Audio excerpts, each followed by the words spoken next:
This world has always been so. Life abides no reason, for none are born by their own consent. Death abides no reason, for it cannot be defied, even by those who see it coming. Time abides no reason, for it deprives us all equally, yet brooks not a second to be reclaimed. Space abides no reason.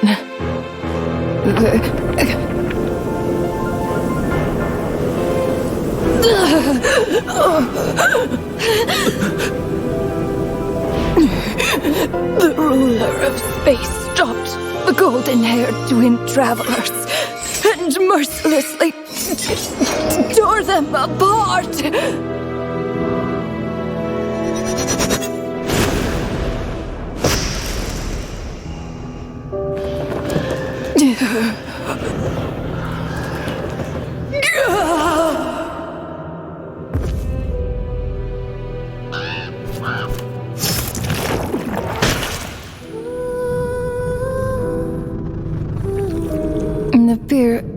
No. This looks more like Rhinedottir's doing. Please don't litter other people's spaces with your bizarre creations. Unsurprisingly, all life here has been rendered unstable, tainted by the ruler of space. I have seen enough to know that repeating this experiment would be fruitless.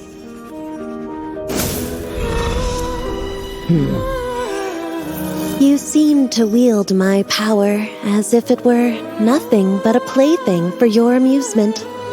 Although merging with you has stripped me of agency, I shall still continue to voice my disapproval.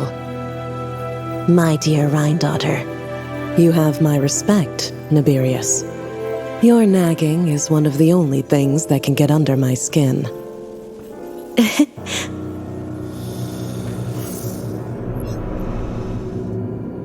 And you, Istaroth, why did you bestow history upon them?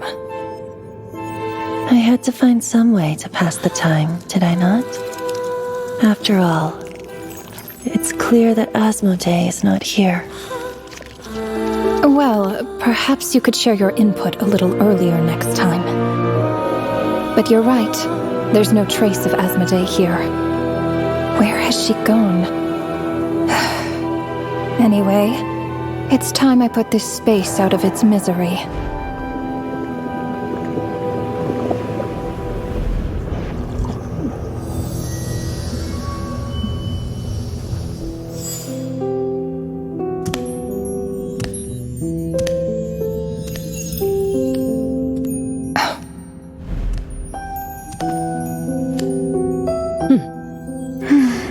These meetings are just a formality.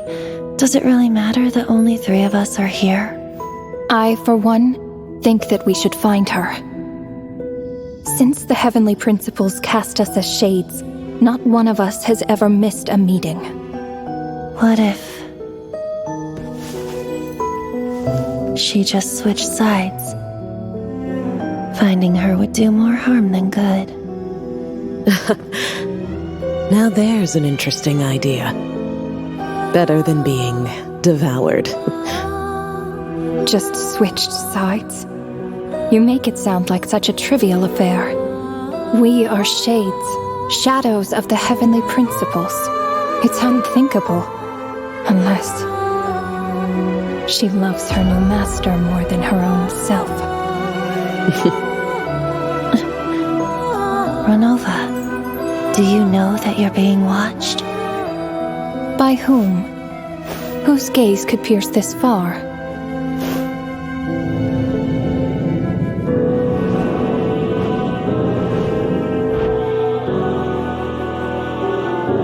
I remember those eyes. It was just before I placed the curse of immortality.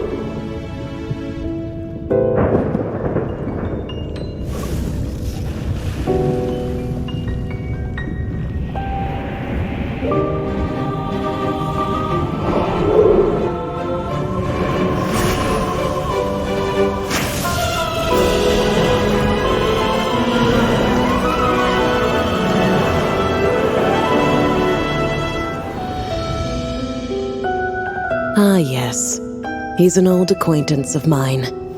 I'm sure that working for the Tsaritsa has helped him let go of his past obsessions. The Cryo Archon. With her paltry powers, she dares set her gaze on the heavenly principles. The heavenly principles have yet to awaken. If I were her, I wouldn't pass on that opportunity either. My dear Rhinedottir, you know I cannot allow you to think that way.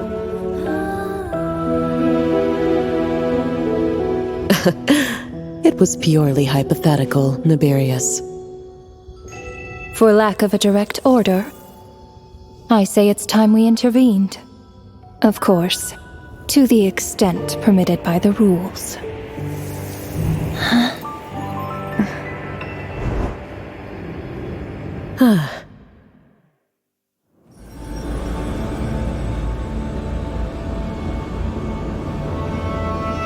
The gaze of the gods has always been considered a blessing.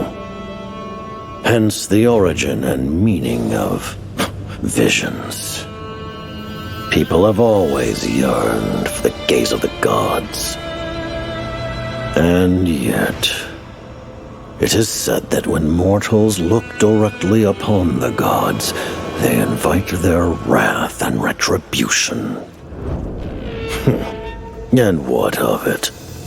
Lives will be lost, a nation brought to ruins. So be it.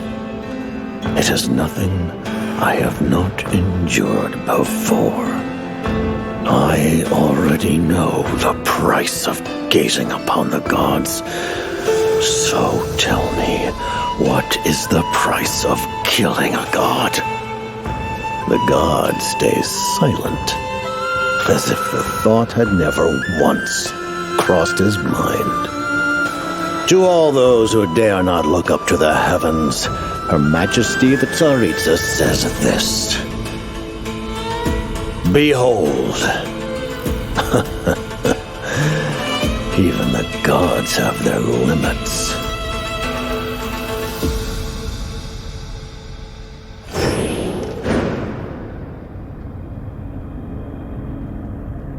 Inspection over. Return to your posts. Make sure the Frostmoon Scions don't pose a threat. Per the Pale Star Edict, we are to retrieve the damselette from Nod Cry, whatever it takes.